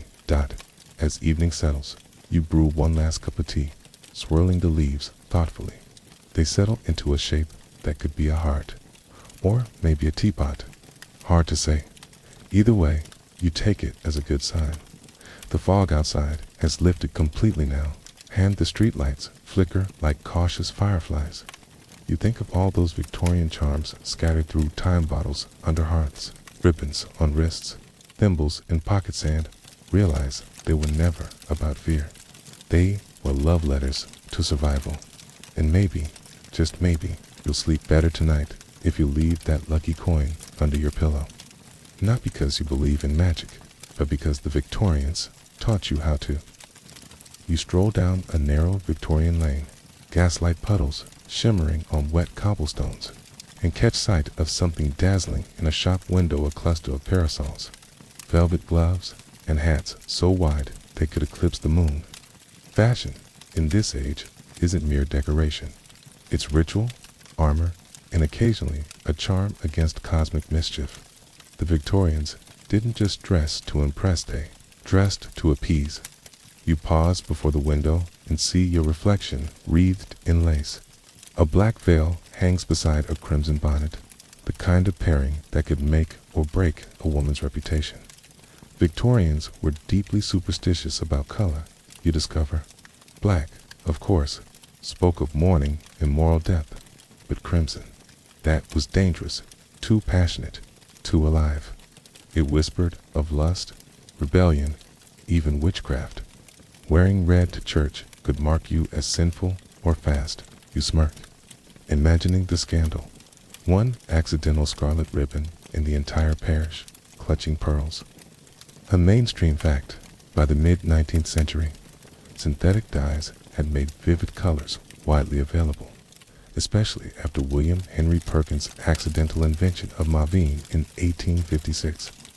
Suddenly, middle-class women could afford hues once reserved for royalty, but novelty breeds unease. People whispered that artificial dyes were cursed, that they drained vitality, even poisoned skin. And sometimes they were right. The arsenic-based green, known as Shields green, literally killed wearers by slow absorption. Fashion victims, indeed.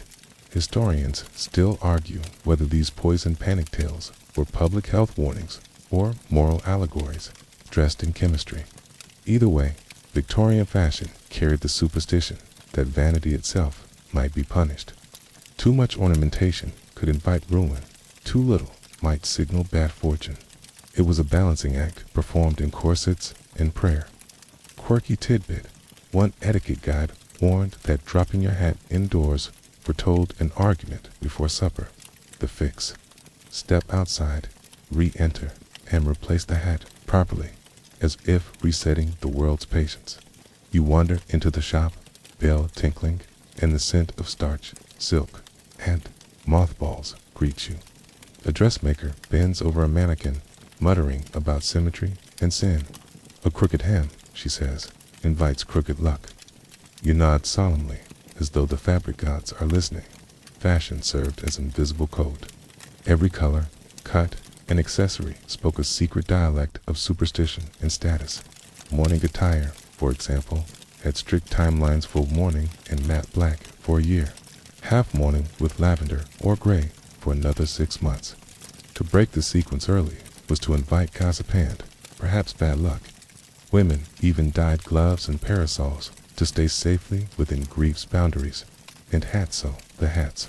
A woman's hat was practically a map of her moral compass. A feather from a crow was unlucky, but from a dove, a divine. Real ostrich plumes were thought to attract prosperity, though skeptics said they mostly attracted moths. Men weren't exempt either.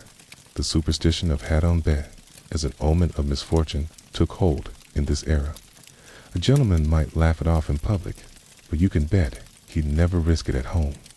There's comfort in ritual, though. The Victorians turned dressing into daily incantation. Buttons fastened left over right for women, right over left for men, a symmetry believed to maintain universal order. Gloves on before jewelry, because bare hands invited envy. Even the order of layers mattered. Chemise first, stays next, petticoat after. Each step a choreography against chaos. You imagine yourself buttoning up by candlelight. Every click of bone button and snap of corset lace, a heartbeat of superstition. Dress properly, your imaginary mother warns. or fortune will look elsewhere. But fashion wasn't only about luck, it was about morality disguised as taste. To appear too flamboyant hinted at spiritual corruption. To appear too plain suggested hidden despair. The middle way, modest but elegant, meant divine favor. So when Queen Victoria favored white for her wedding dress, it wasn't just aesthetic, symbolized purity and set a precedent so powerful we still follow it today. Before her, brides wore every color imaginable. After her, white became doctrine. Historians still argue whether Victoria's choice was political branding or personal sentiment. What's certain is that one dress reshaped cultural superstition. Purity became visible, codified in fabric. Then came the curious case of jewelry. Gems carried meanings older than empire. Pearls brought tears. Rubies deflected evil. Opals beautiful, iridescent opals were considered cursed. A 19th century rumor claimed an opal dimmed when its owner sickened, leading to mass panic. Jewelers begged Queen Victoria to wear opals to prove their safety. She obliged, but suspicion lingered like smoke. Even now, some people avoid them, a quirky tidbit in seaside towns. Sailors' wives refused to wear coral jewelry until their husbands, turned from voyages it was said to drain a sailor's luck into the sea. You reach for a shawl on display, its fringe heavy with tassels. The shopkeeper murmurs, "Mind the edges." Knots hold wishes, each twist, each loop, a prayer woven in cotton. She tells you about witch knots, protective braids hidden inside garments to ward off envy. You run your fingers along the threads, half expecting them to hum. The room's light softens. You picture a ball, chandeliers glittering, women turning in gowns that shimmer like candle flames. Beneath the elegance lies anxiety. Will the lace tear? Will the ribbon come loose? Will misfortune slip in through the smallest gap? Superstition stitched itself into every scene. Even color order mattered in flowers and accessories.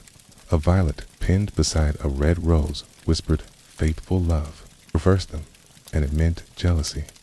The language of flowers was, in truth, another superstition alphabet of desire and danger. Lovers used bouquets like coded telegrams, risking scandal, one petal at a time. As you leave the shop, you notice a tailor's window across the street displaying suits and cravats. For men, superstition lay in precision. Shoes must be polished evenly, ties symmetrically knotted, pocket watches wound exactly at dusk. A man who misbuttons invites misfortune. An 1870 pamphlet warns. You grin, checking your own shirt buttons, just in case. Historians still argue whether Victorian dress codes were superstition or social control, whether the fear of bad luck was simply fear of standing out. But to live in that world was to understand one truth.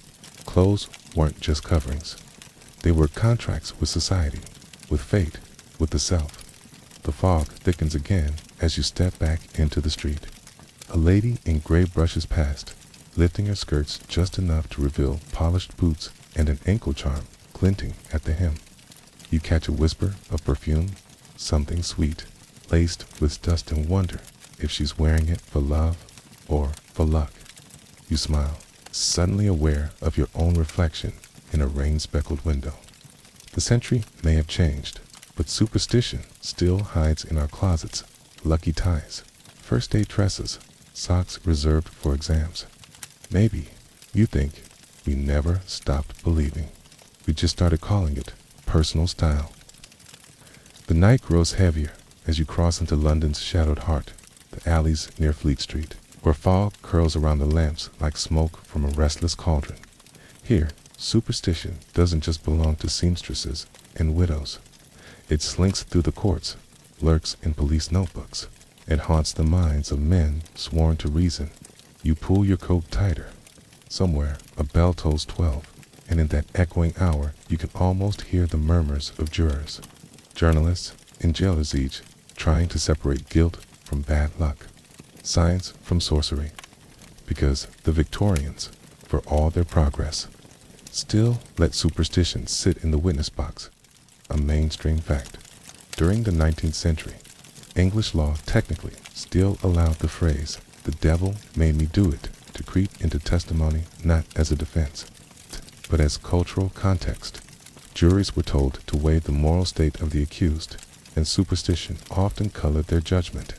If a woman was rumored to read fortunes or keep cats, suspicion sharpened like a blade. In rural counties, being labeled a wise woman could still draw mobs.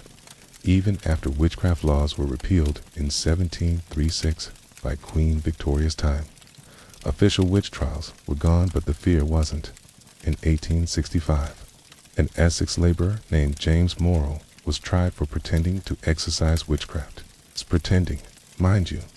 He wasn't punished for being a witch, but for claiming the skill. The law had twisted itself into a paradox, denying the supernatural while punishing belief in it. Historians still argue whether cases like Morrow's reflect genuine fear or simple rural cruelty. Either way, superstition shaped more verdicts than anyone wanted to admit. You imagine yourself seated in a dim courtroom, the smell of ink and candle grease heavy in the air. The defendant stands trembling, accused of cursing livestock. A farmer swears his cows stopped giving milk after she refused him bread. Another whispers that her shadow moves faster than her body. The judge sighs, the clerk scratches his quill, and the gallery leans in. Reason may have entered the courtroom, but fear never left the balcony. Then there were the police, the new knights of urban order. The Metropolitan Police, founded in 1829, prided themselves on logic and procedure. Yet, even bobbies carried quiet charms. Some wore lucky coins under their helmets. Others refused to arrest suspects on Fridays, the day Christ died, believing it jinxed a week's peace. A quirky tidbit: detectives in the 1880s nicknamed their black leather notebooks witch books because they swallow the truth like a spell. You can almost hear the laughter in smoky pubs, the nervous kind that hides belief behind humor. And speaking of crime mentor, the era's dark celebrity, Jack the Ripper. London's press turned his murders into myth faster than facts could form. Reporters described him as a phantom, a demon, a shape-shifting gentleman cloaked by fog. When Scotland Yard failed to catch him, the city's imagination filled the void with superstition. People whispered that he was a warlock, or a doctor dabbling in the occult, or even the devil in human disguise. Historians still argue whether this hysteria came from terror or a collective need to explain chaos. But one thing's clear: superstition provided comfort in confusion. If evil had rules it, you could name or charm, it too could fight it. Logic couldn't always promise that. You wander deeper into Whitechapel, boots striking cobbles, slick with rain. The smell of coal smoke mixes with cheap gin. Here, police science is still a novelty. Fingerprinting hasn't yet caught on. Blood analysis is clumsy guesswork. So when something terrible happens, people reach not for evidence, but ritual. A mother sprinkles salt across her threshold to keep death from entering again. A butcher nails a horseshoe to his door, upside down, to trap ill fortune before it spills out. A constable finds an odd bottle in a fireplace. A witch bottle is filled with nails, hair, and urine, meant to turn curses back on their senders. He hesitates before touching it, then calls it nonsense aloud, but he still nudges it with his boot instead of his hand, just in case. Victorian newspapers devoured these stories. Headlines about cursed house in Kentish Town sold faster than Parliament debates. The same readers who devoured Darwin also clipped tales of haunted prisons and unholy crimes. Public curiosity was insatiable, half scientific, half medieval, and when public hangings ended in 1868, a strange superstition replaced them. People began collecting the ropes used for executions. A piece of hangman's rope was believed to cure epilepsy, bring good luck in gambling, and most grotesquely keep nightmares away. Dealers sold scraps secretly at markets, tucked between broadsheets and tobacco tins. A quirky tidbit: one enterprising salesman in Bristol offered genuine hangman's twine for a shilling per inch. Buyers never asked how he got so much. You can almost hear the whispers in those fog-drenched crowds. The rope worked for me. My child stopped coughing the next day. The man was hanged for murder. Surely his strength lingers in the knot. It's superstition, dressed as science. A desperate logic in desperate times. Even respectable society flirted with magical thinking.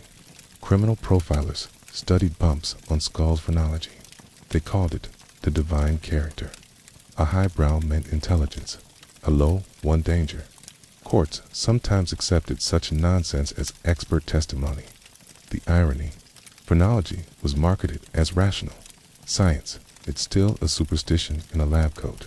Historians still argue whether phrenology's popularity stemmed from curiosity or class prejudice. After all, the bumps that marked criminal traits tended to appear conveniently on the poor. The deeper you walk into London's midnight streets, the more you realize that superstition and law coexisted, not as enemies, but uneasy partners. Justice needed order. Superstition offered meaning. A magistrate could condemn a thief, yet cross himself before signing the paper. A coroner might declare death by misadventure, while privately fearing the curse of the object that caused it. And perhaps that's the great Victorian paradox. An empire built on reason, still haunted by the invisible. You reach the steps of Newgate Prison, its walls slick with drizzle. The lantern above the gate flickers as if caught between 2 centuries, one rational, one enchanted. Behind it, the city hums with sleep and secrets. Somewhere, a judge dreams of ghosts on the witness stand. You turn away. The echo of your footsteps mingling with the city's pulse. Maybe superstition never obstructed justice, it simply softened its edges, gave fear a story to wear, and as you disappear into the mist, you can't help but wonder which is more frightening, the crimes themselves, or the strange little beliefs that make them feel explainable. Dawn creeps in pale and uncertain, a colorless wash over slate rooftops and smoking chimneys. You stretch your legs along the Thames embankment, where the city wakes reluctantly. The newspapers on the stands promise progress steamships, microscopes, telegraphs, but beneath the headlines, another story hums. The Victorians were torn between 2 gods, science and superstition, and neither was willing to yield. You pause near a vendor selling roasted chestnuts, his breath clouding in the cold. He mutters about the weather changing because the moon's too bright for October. You smiled at small talk. Yes, but it's also folk meteorology disguised as charm. You realize how many of these casual sayings come from superstition. Old ghosts of belief that science never quite managed to evict. A mainstream fact. The mid to late 19th century saw an explosion of scientific discovery. Darwin's On the Origin of Species, 1859, rattled theology to its core. Pasteur's germ theory replaced miasma myths. Electricity began to pulse through cities like captured lightning. And yet, for every laboratory breakthrough, 100 drawing room seances bloomed in defiance. Progress made people nervous. Superstitions soothed them. You imagine a dinner party where half the guests toast the future with champagne, while the others secretly clutch talismans under the tablecloth. They might debate fossils, but they still cross themselves when thunder shakes the glass. Historians still argue whether the rise of science strengthened superstition by contrast, or slowly dissolved it like sugar in tea. After all, every revelation of evolution, anesthesia, electromagnetism made the universe stranger, not simpler. Electric light was a wonder and a terror. Some Victorians believed it disturbed spirits, driving them from houses where gas lamps once flickered like candles. Others thought it attracted them, ghosts drawn to the bright hum of invention. You can almost picture a gentleman standing under his first electric bulb, squinting nervously, muttering, "Seems a bit too bright, doesn't it?" Then there were scientists who dabbled on both sides. Sir William Crookes, respected chemist and inventor of the cathode ray tube, also attended seances and swore he'd witnessed spirits materialize. He studied mediums with the same rigor he applied to physics because, as he argued, what science cannot yet explain, it must not deny. That phrase could have been the motto of the entire age. A quirky tidbit, even Charles Darwin, apostle of evolution, kept a lucky charmer, small bronze beetle, from his days collecting specimens. He called it my emblem of curiosity. Whether that's science or superstition depends on the light you hold it under. You walk further down the river, the fog rising like slow breath. Factories cough smoke into the pale sky.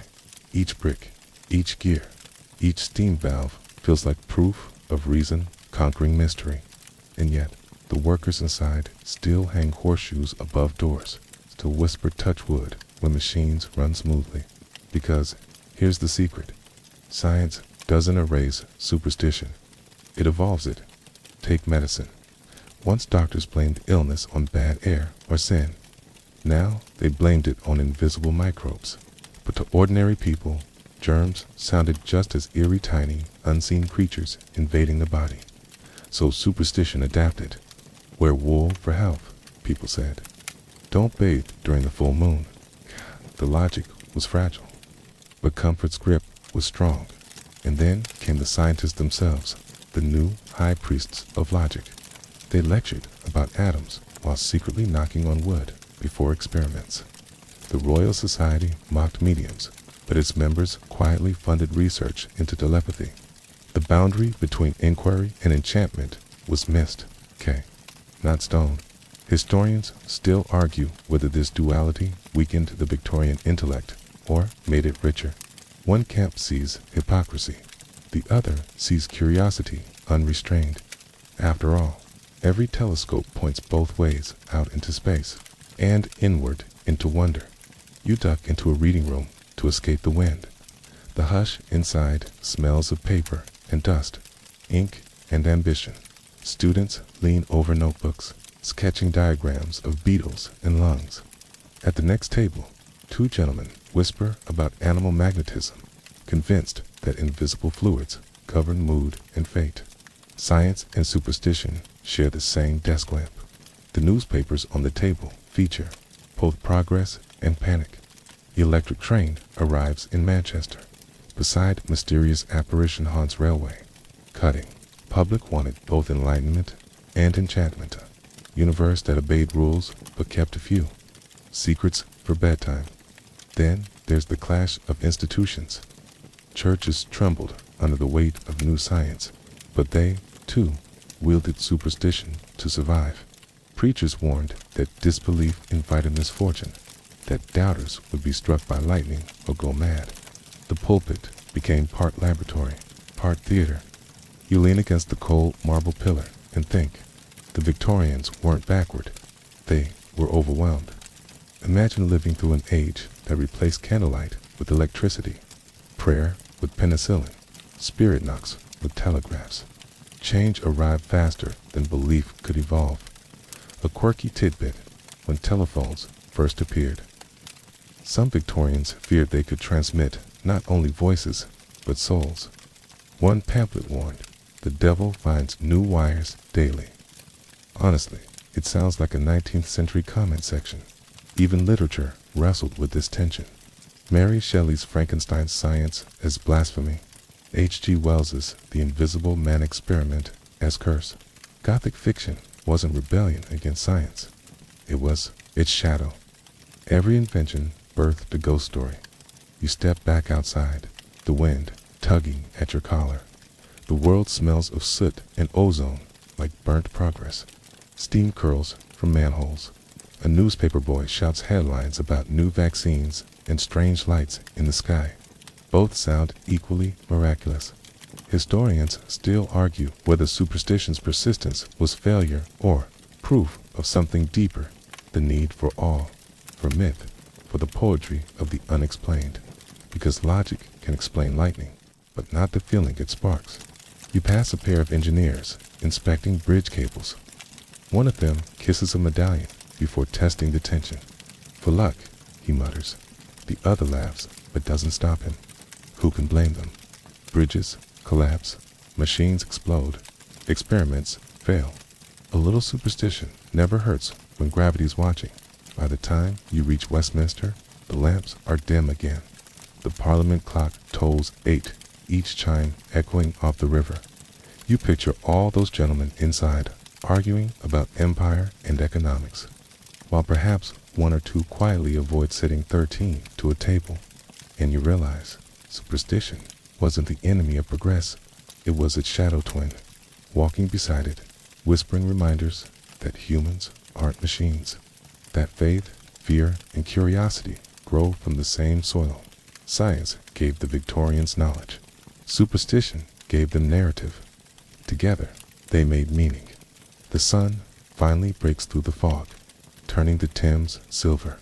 You watch it shimmer, as if the river itself can't decide whether it's reflecting the future or remembering the past. The sun sinks again, and London exhales. You find yourself walking toward Kensington Gardens, where the last of the day's light clings to the tops of the trees. Children's laughter drifts from the pathways high, bright, fleeting, and for a moment you feel time folding in on itself. The century that once believed in fairies, omens, and death charms is still here, tucked in the corners of the modern world. You've spent the night with the Victorians, and now you can almost sense them trailing behind you. Their parasols, their watch chains, their whispered prayers, because superstition doesn't die, it reincarnates, a mainstream fact, even as the 20th century began. Many of those Victorian beliefs quietly endured. People still nailed horseshoes above doors, avoided 13 at dinner, and sent mourning cards edged in black. Queen Victoria herself, even in her final years, kept a collection of charmed lockets of hair, pressed flowers, and lucky stones gifted by her children. When she died in 1901, she was buried with rings, mementos, and a lock of Prince Albert's hair on her chest. Ritual until the very end.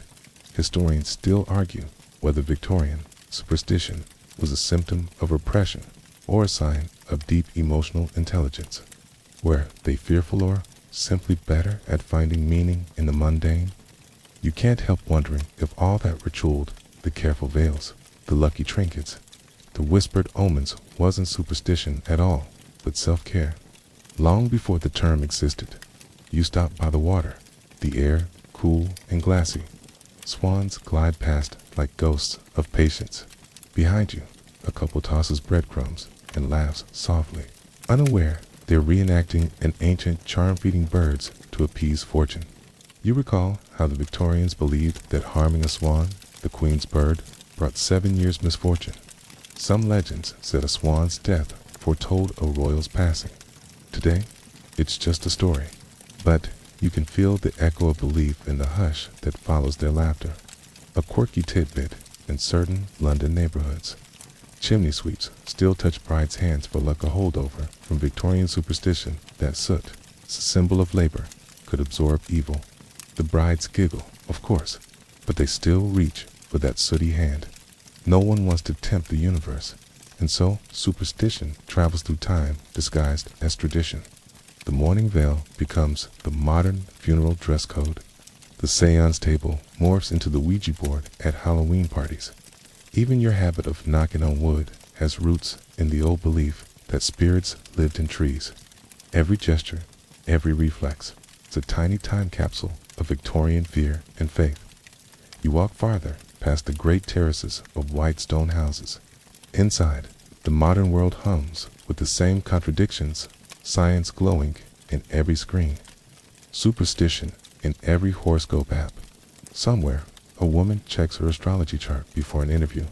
Somewhere else, a man won't walk under a ladder. Not because he's afraid of bad luck, but because, well, why risk it? The Victorians would approve. Historians still argue whether superstition deserves mockery or respect, but perhaps the argument misses the point. Superstition, for all its strangeness, is a form of storytelling, our oldest technology for calming chaos. The Victorians turned that impulse into art. They embroidered fear into lace, bottled it in perfume, framed it in silver and glass. They gave mortality manners. You slow your pace as the lamps flicker on, one by one. The park grows quieter. Your footsteps soften. The century of ghosts fades into the rustle of leaves. But you can't help smiling, because you know that even now, we still live in their world. Every superstition we keep, every wish on a star, every knock on wood, every photo kissed goodnight ease, Victorian whisper carried forward. Maybe historians will never agree on whether superstition was weakness or wisdom, but you've walked through their world tonight and seen what it truly was, a language of hope. Dressed in candlelight, the air cools further, and the fog rolls in again, the same fog that once veiled morning coaches, seances, and gaslit lovers. You imagine the spirits of that age settling quietly back into their corners, the photographers, comped, the mediums, the lovers clutching charms in their gloves. The city exhales, and so do you. Now, as promised, the wind down begins. The night is soft now, thick as velvet. You can almost feel the city sigh beneath your feet, the way it used to at the close of a Victorian day. When gas lamps dimmed and the carriages slowed, and even superstition seemed to take a breath, the echoes of those strange beliefs, black cats, ghost lights, lucky coins fade like candle smoke, leaving only the warmth of knowing. You picture yourself back in your own room, the gentle hum of the fan tracing circles in the air, the darkness wrapping you up like a shawl. The Victorians have retreated into history, quilted by their habits, those quiet negotiations with luck and law still curl round you like lullabies. You realize that superstition was never about control. It was about comfort. It gave frightened people something to hold, a gesture between chaos and calm. And maybe that's all you need now, to a small ritual of your own before sleep. So, close your eyes. Let the sounds of the past drift further away. Hear the faint click of a carriage wheel, the whisper of lace, the steady tick of a clock that's been waiting patiently all along. The city is still. You are safe. And superstition, human, unbreakable as only the heartbeat of hope under another name. Sleep well, traveler. The Victorians would understand.